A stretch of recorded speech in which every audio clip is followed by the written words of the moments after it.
Hello, everyone. Hi, and welcome to Alta Live. This is the digital series we do here at Alta Journal. My name is Beth Spotswood. I'm Alta's digital editor, and I am so excited to welcome you today to our conversation with Rachel Howzell Hall. If you're a fan of twists, turns, thrillers, and mysteries, and the riveting short story in the current issue of Alta, you will absolutely be a fan of today's conversation. It's so good. It's just fabulous.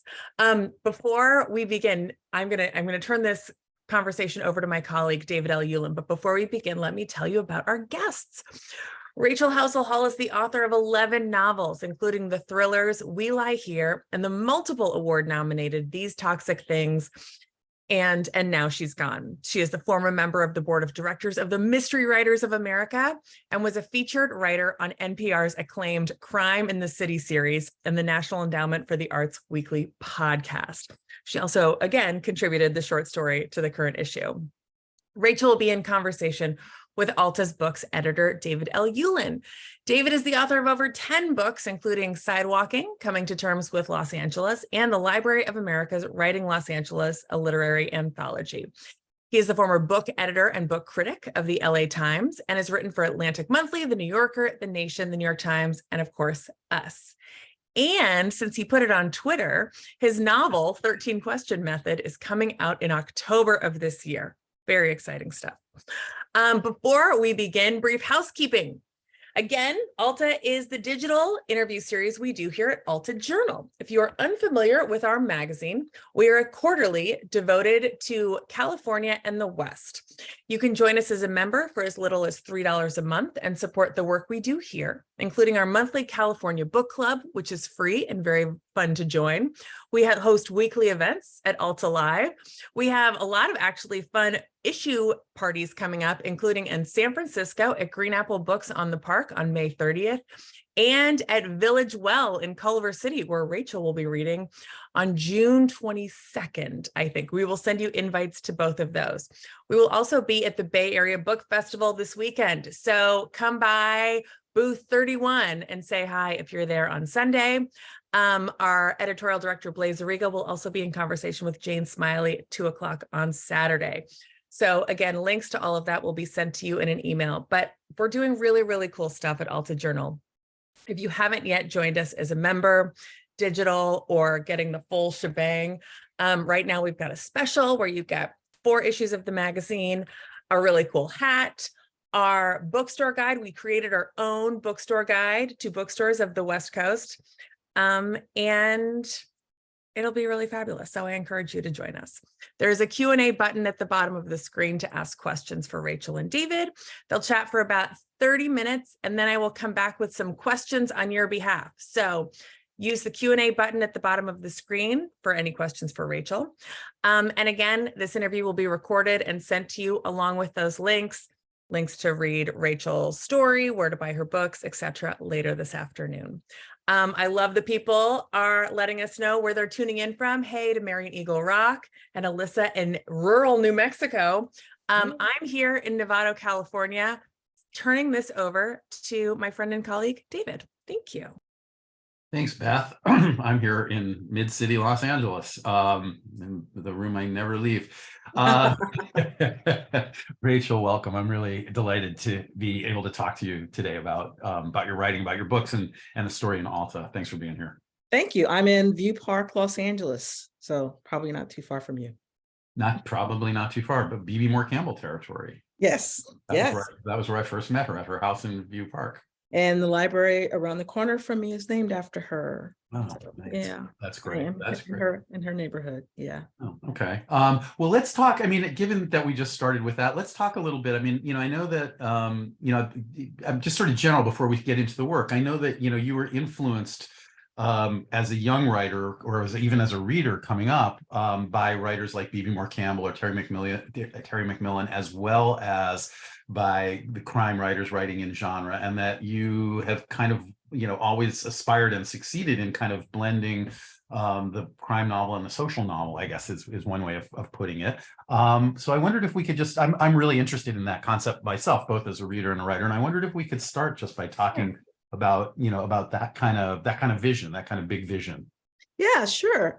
Thank you for interviewing and talking to me, David. I've always admired you. You know that we go back, and that's part of my journey. I am a native Angelino. I grew up in the Crenshaw district of Los Angeles, in the working class area with parents who were very aspirational, but, 4 kids, not a lot of money, but my mom was very creative and, would get us out of the neighborhood because, it wasn't the best place in some terms, in some ways.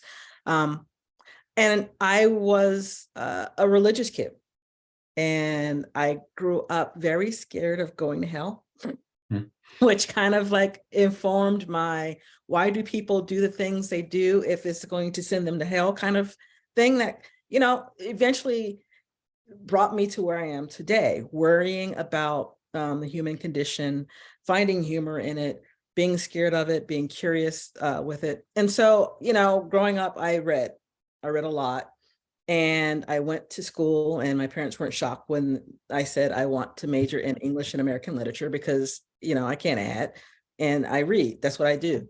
But writing didn't really feel like it was for me, for this, for a Black kid, Black woman from South Los Angeles, where there are bloods and drugs and, shooting and all the rest of it. The stories I wanted to tell that I thought affected me the most, I didn't think that they were important enough, and that I didn't have enough, letters behind my name to even tell a story that other people would want to read. It wasn't until I started working at Penn American Center, which is where I met you. Yeah. And started working with working writers, everyday people who told great stories, who told stories that, I was interested in as an American, as a Black woman, as an Angelino, telling these stories, and so approachable. And, I was inspired by that. And so I started writing my first novel, which was published on September 11th, 2002. Right. A story that, a Black American family in Los Angeles on the first anniversary of 9/11, those two things didn't kind of work. Yeah. But I done it. I started telling the story of life here, especially in Black LA, life below the 10 freeway. And it wasn't until, life started happening to me. I was only 32 when I published that story, A Quiet Storm. And I couldn't get, another book deal for a whole bunch of reasons, but I kept writing because that's what I do. Getting closer and closer to that voice, to those things that I wanted to write. And that was crime novels. And I wanted it more to be more than just, a cop gets the robber, she wins, the end. I wanted to tell the story of the part of town I grew up in, and how people can assume that when they see people living in, the poor areas in the jungles where I came from, that there are certain type of people. And I know that that's not true because my family were not, that certain type of people. We were just poor. That was it. And so I found a way to mix in those things I worried about as a kid, sin and the consequences of sin, punishment, all of that, into contemporary life, into LA, just basic LA stories about relationships and school and being a woman and being a mom and all this stuff together in a way that, back then when I was learning how to do this, some editors couldn't understand it. They, why are you making jokes? There are people dying. And it's like, well, we laugh when we can't cry. So yeah, it took me a while to get here, but I'm glad that I'm here, and I'm glad that my stories are resonating with people. Fortunately, with crime, there are always going to be stories to tell, even if they're not stories that, crime that are on some municipal code, but maybe just transgressions against one another. Yeah. No, I think it's really interesting. I mean, now it feels like we as a culture have, I think we still don't fully accept that, kind of hybridity or the mobility of narrative that they can operate on different levels, and particularly among women and writers of color. But I do think, with yourself, with say Steph Cha, Paula Woods, there are writers who are there's a coterie of writers, right? It's not one person kind of pushing Right. this kind of monolithic structure anymore, but there's still a long way to go. I mean, I've always thought of the crime novels that matter to me the most, but whoever's writing them are ones that have a bigger vision than simply the solving of the case. I'm interested in the solving of the case, but I really want to see the city, and Yeah. learn about the social culture as well. Right, because people do things for random reasons. My story in this issue of Alta, someone's been in a relationship. Everyone's been in a relationship, even if it's not a romantic one. And we've all been hurt by someone else. And we've all wondered what we do to make them hurt as much as, you did. And there's so much ground for that. And crime creates this great kind of template of how to tell that story. And you can weave in romance, you can weave in sci-fi. It's a perfect platform for sharing those things that disturb us the most.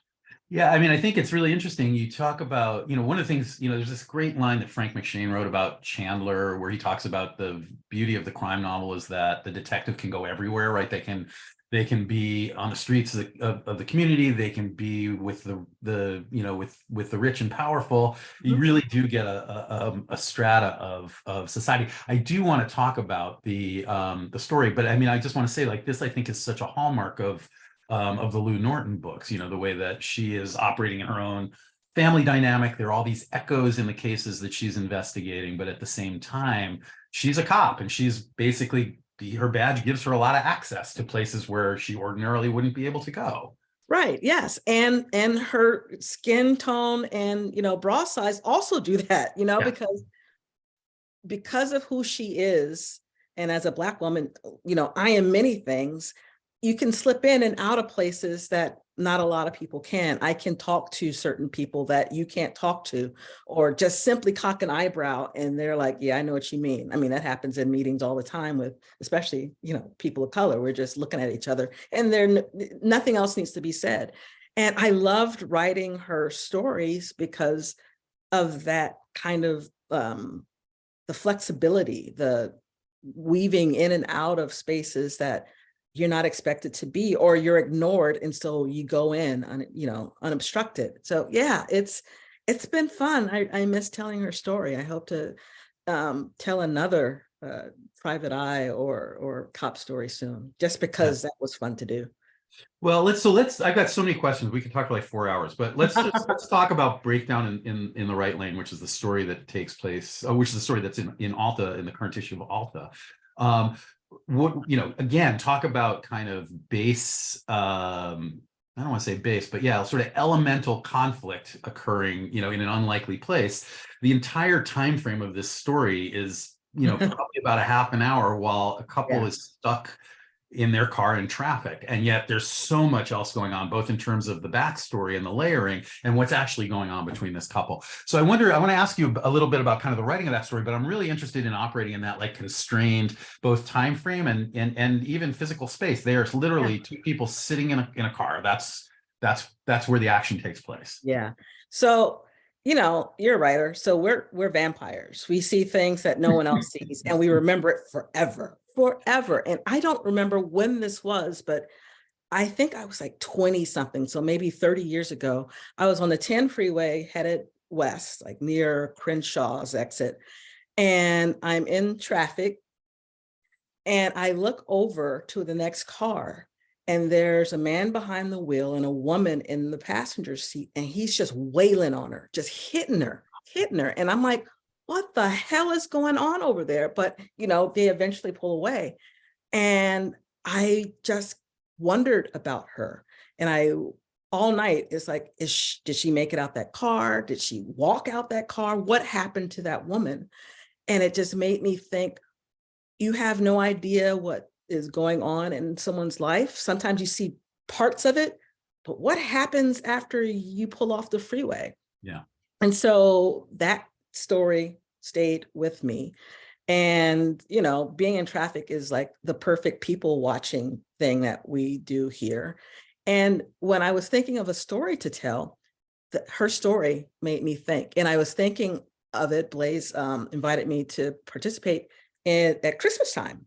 And what is the holidays are nothing but family and drama and you did what and all the secrets and all that. So I'm already, thinking about, a story about someone hurting someone. And what if they're in traffic? And what if they're stuck? How do you survive something when someone's mad at you and want you gone? Sometimes you may not. And so, yeah, all of that experience and those thoughts of, 30 years ago came to this story about, again, a transgression, a scorned woman and a husband who is flagrant in his adultery, and how Flagrant, like doesn't even try to cover it up. no, because of arrogance, and there are people like that. It's like, what are you going to do? Yeah. And so I wanted to have her meet his dare. That whole, what are you going to do? Well, I'll do something, and I'll do it in a way that seems so innocent. Cookies, the best cookies, and we love cookies. And I had just gotten my daughter had ordered crumble cookies. I'm allergic to coconut, and they put something in, I think it was coconut oil, and I just started welting up. And so again, that experience kind of led me to cookies being the way to get someone back. There's another story in my life where there's an old family friend who's had a nut allergy, and he woke up in the middle of the night to get a cookie from the refrigerator on top of the refrigerator where they kept them. And his wife accidentally bought some Pepperidge Farm cookies that had nuts in them. And he ate them, not knowing that, there are cookies in the house that he can't eat. And he was in a coma for about 5 years until they let him go. And I'm thinking, always the crime writer, was that intentional? Because why would you bring cookies into a house that had nuts in it? And I don't understand. So when I talk to young readers, I always tell them that everything is material. All of life you take from, and all that, and being, I'm married for 27 years. Unfortunately, David hasn't done anything that would make me want to, feed him things that he wouldn't survive. Right. But, you argue in a car, or you're pissed off and it's a Friday and you're stuck in traffic. It's just all perfect. It's a perfect storm. No, I mean, there was the Stanley Tucci show, I think, Inside Man, where he's in prison for having, the character's in prison for having killed his wife. And he says in one of the early episodes, if you haven't, it's not that you aren't capable of murder, it's just that you haven't met the right person yet. The right person, the inspiration, your muse of death. Yeah. Yeah. No, I mean, the story reminds me of a little bit, and then I'll move on. I don't want to spoil anything, but it reminds me a little bit of Roald Dahl's story, Lamb to the Slaughter, which is it's a story where another philandering husband comes home late for dinner, and his wife beats him to death with a frozen leg of lamb, and then cooks the leg of lamb and serves it to the cops who come to him. It's just such an elegant disposal of the murder weapon. Yeah, that's great. I like that. Yeah. So let me ask you, I mean, you're mostly a novelist. You have written some short stories here and there. You wrote this short story. I'm always curious about writing in different registers or different forms. For you as a writer, what's the difference between, I mean, other than length and amount of time it takes to write, presumably, what's the difference between a short form piece of fiction and a novel in terms of, either conception or execution or whatever? What leads you in, what's one like and what's the other like for you as a writer? It has to be that very short time period, the hour or a day. And I had resisted for a long time of writing a short story, because I like the sprawl of a novel and everything. And it wasn't until I co-wrote a book shots with James Patterson that I kind of learned how to get in and get out of scenes and feel confident in doing that. And knowing that, okay, this can only take place, well, at least for me, in an hour or a day. And so the story, the idea there has to be almost an immediate payoff for me. And then if I tend to read all my stories aloud, and if it just goes on and go on and on, I cut. And that's kind of freeing too. It's like, oh, I don't have to have thousands of words to describe things. So in a way, it's freeing. I'm currently writing one now, and I'm looking back at the Alta story and saying to myself, I can do it. You can do it. You did it before, and you did before then, because it is harder in some ways. But again, knowing that I only have so much time, period, for the story, and only so many words, 10,000 or so, to get this idea across. Yeah, it has to be an idea, a concept, a resolution that punches, and that everyone can say, oh, I get that. It's over now. Right. And then as a related question, because I wondered about this, since you have written the Lou Norton series, but you've also written a lot of standalones. I'm always curious about what it's like to write a series or to extend a character over, in your case, there are 4 Lou Norton books, right? How that's different from writing a single novel. There's always the challenge even as a reader, the challenge for me of kind of how much of the backstory from previous books do you want to layer into the current book, so that if someone hasn't read those books, they have enough, but what's that dynamic like in terms of living with a character that long over that many narratives? Yeah, I wanted her to grow. I wanted her to be dynamic. I wanted her to be changed. And that's why I always would tie her family life into that, because what happens in our home affects everything we do outside of our home, how we go to work, how we see our coworkers, how we view, the tasks that are put, in front of us. After, COVID, a lot of us are like, I'm not working thousands of hours for what? Right. And that kind of attitude changes what you do. And I wanted her to be upset going into the job because of what her husband said. I wanted her to cock an eyebrow at a guy who says that his family was perfect, knowing that her own life isn't perfect. Walter mostly said something a while ago to me about writing every day, which I do. But his reasoning was, every day you go through life and there are things that happen to you that change your perspective. You learn something, something hurts you, something changes, even if it's microscopically in your life. And if you don't sit down to write it the next day, it's gone. Your writing may not benefit from what that was that changed you in that moment. And so I come to my characters like that. I came to Lou like that. It's like, what has happened to her just, on the car ride over, that'll affect her victim, the families, the suspect, all of it. And so that kind of kept it fresh for me. I really wanted her to be a fully realized woman. I wanted her to be someone that we could all recognize, on the other side of the waiting room in a doctor's office. She's just like us. I really came to her like that. And it was fun doing that. But in standalones, I kind of get to do that too with different heads. I'm, writing younger characters now. I'm a mom. My daughter's 19. And I'm seeing her life as a, Gen Zer from a Gen Xer's, perspective. And I want to capture both of those, 2 types of women, one who's looking at her daughter and remembering that's who she was, 40 years ago or whatever. And I get to do that with standalones. I get to bring that kind of looking at her every year and her development, and me as I'm getting gray hair and just getting tired and not wanting to jog and, just wanting to sit. And, I want all that in books, and standalones let me do that. Yeah. I mean, I just want to say, as someone who teaches in the English department at USC, I love that in these toxic things that Mickey, the main character, has a narrative studies degree from USC. I think all these really fascinating details. And I want to ask you about the relationship of place, because these books are so steeped in not the Not the bullshit Southern California that everybody thinks of, Yes. but like the real The real stuff. Yeah. physical and emotional and social place, Yeah. So I want to talk about kind of that that kind of that richness, I guess, that texture.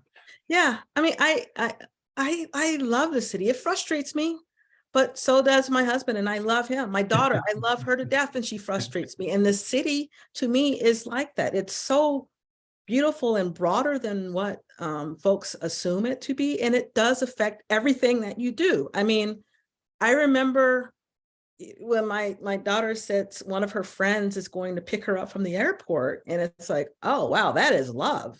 Yeah. It's like, where do you live? The Valley? Okay, I'll drive and come and see you, because that distance, and maybe not even the distance, just the time spent in the car, because there's so many of us here, affects, once again, every decision we make. Do I want to get in line for In-N-Out, or do I just want to go to McDonald's? How will that affect me? Am I going to work out today? Do I have to drive there? The sky, this LA is such a character, and she will wreck your plan. She will help you find, a boyfriend or a girlfriend because of traffic. You can't escape her. And I love that as a storyteller. I remember growing up in the 70s, and we look outside in the sky, and there were these weird wifty clouds. And this is the 70s, so we can't go on the internet and say, what are those weird clouds in the space, in the sky? And my father told me that they were testing rockets. And it's like, they're testing rockets, and I see it here in LA above, there's all the skyscrapers downtown, but look at that sky, and now look how weird it looks. And that stayed with me, that people, sometimes miss out on the beauty that this place offers, just environmentally. The people here, get Angelinos to talk about burgers or barbecue or tacos. Oh yeah. And, for a city with 4 million people, it kind of works. It's you meet all types. Folks are friendly. Believe it or not, I believe people here are friendly and more authentic than what folks assume. And I want to capture them in my books. In Skies of Ash, I refer to a KFC here in my part of town that's on Obama and La Brea. And this KFC is like notorious for leaving out your biscuits and running out of chicken. And that's just a stupid thing. And if you didn't know it, you for those who know, and I wanted to put that KFC even as a passing reference when Lou is driving to the site of where her victims are. She just passes it and she references, yeah, I passed the KFC, the one that leaves out your biscuits, because I like Easter eggs for my Angelinos and for the people of the city.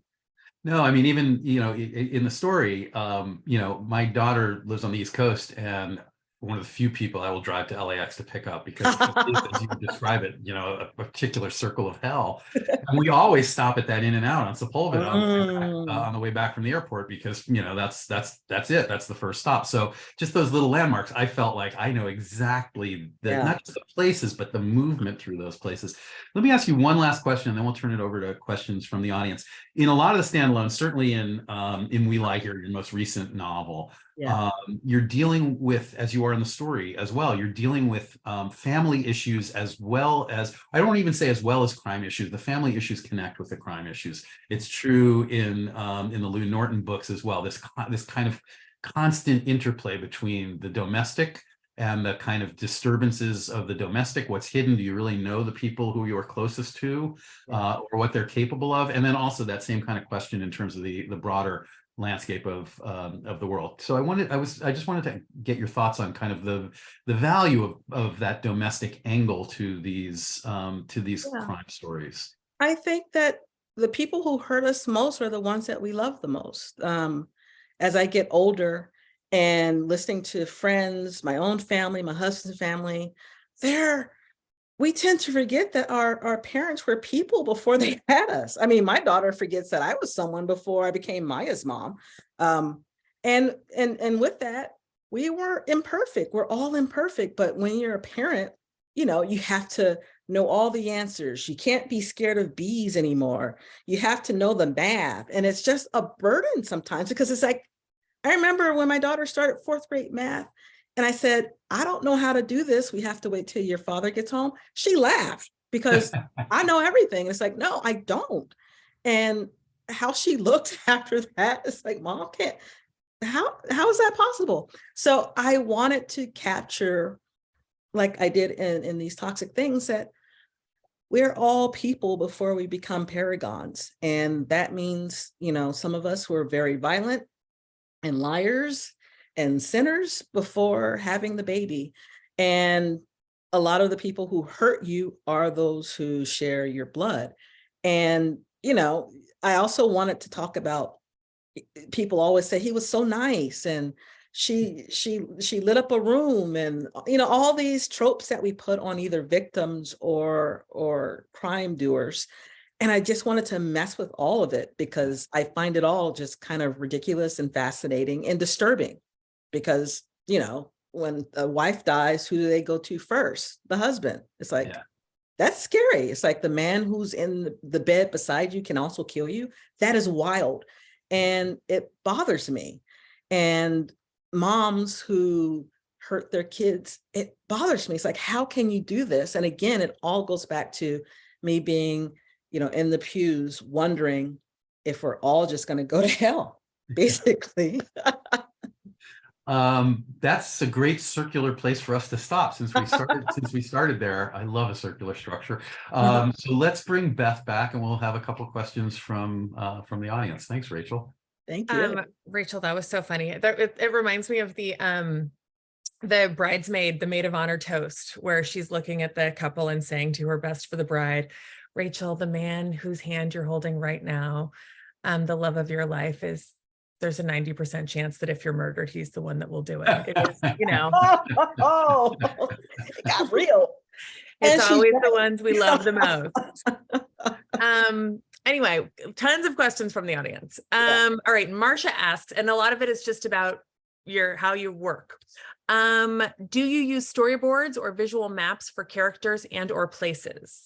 Yes, I am so all over the place. I use Save the Cat, which is a great screenwriting software because I like structure. I am an outliner. I have pictures of my characters that I pull from the internet. And I write my first draft longhand, all of it longhand. But my husband 2 Christmases ago got me that remarkable tablet that it feels like a pen you're writing, and it like converts your handwriting into digital. And it's wonderful. I love it. So yes, I use boards, maybe not physical boards, but I create a compendium where I'm just collecting everything, and I have spreadsheets to remember stuff. It's crazy. I'm a control freak. And you said you have pictures from the internet of your characters, so I cast them. Yeah, because I want to see how. Yeah, I do. And are you going through like random clip art, like the Sears catalog, or no? I'll go into Google and say Black actresses in their 50s, and it gives me a whole bunch of them, and I'm like, no, that's not her. That's not her. That's her, and so that becomes her. So yeah. So you really cast it. Yeah, I really do. It helps. Like Garcelle Bouvet. Love her. She is Barbara in We Lie Here. Does she know that? No, but maybe is she down on this list? Now she does. Okay, wow. Garcelle Bouvet is one of the Real Housewives of Beverly Hills, among other things. Yeah.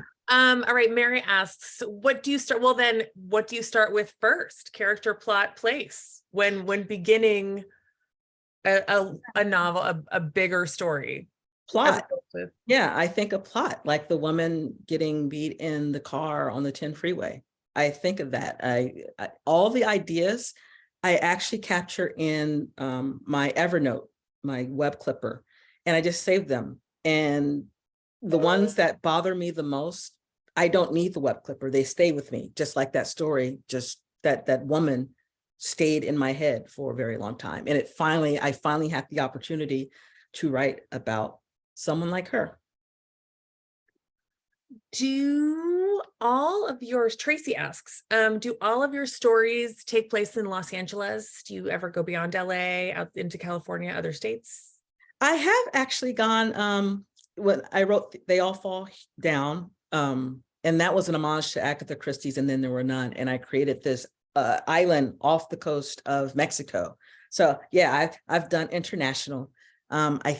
Palmdale, which is still, I guess, LA County. So I'll count that. I think the next story that I'm pitching, it's going to take place in Northern California with some Los Angeles roots. We'll see. But I just love the city. It's so rich. You can like leave bodies all over this place. It's kind of like, don't they say that about serial killers, that they leave by someplace they're familiar with? Exactly. And crime writers kind of too. So I imagine that it must be incredibly writing in your hometown, writing about your hometown, or having this scene set in your hometown, not only allows for those Easter eggs, but just kind of gives you that comfort. You're on your home turf. Right. The comfort, knowing that I know this place and I'm in love with this place. And so, I get very protective with LA. And so I want to be one of, her ambassadors and giving different glimpses of her that you wouldn't get from, a lot of writing that, people portray the city as, to be. So yeah, I like LA a lot. Last question is a very broad one, but you did mention you were wondering if we're all going to hell. Alyssa, are we there? Are we? Maybe we're here. This is heaven. Alta Live is heavenly. What is your relationship like with religion? It's weird because I grew up Seventh-day Adventist, and it's a religion where you don't do a lot of things. And my father was the one. His family, they were the Adventists, and he was very loose with his adherence to don'ts. And so I grew up in a house where you don't do that, but we drink, we watch TV on Friday nights, we have bacon. So it's like, so what are we doing? What's the point of this? But I was still scared because I wanted to be good. I wanted to, be a very good girl. And so while we don't practice now, my husband was raised the same way. But there's some things that we still kind of adhere to. We watch nature documentaries like David Attenborough stuff on Friday night instead of like out and out TV. We don't watch TV on Saturday because, well, before she went to college, it was soccer. So we did soccer, but it was this kind of family activity thing. And if we weren't doing soccer, then we were taking hikes. Sabbath is just a way for us to be together without me having to cook.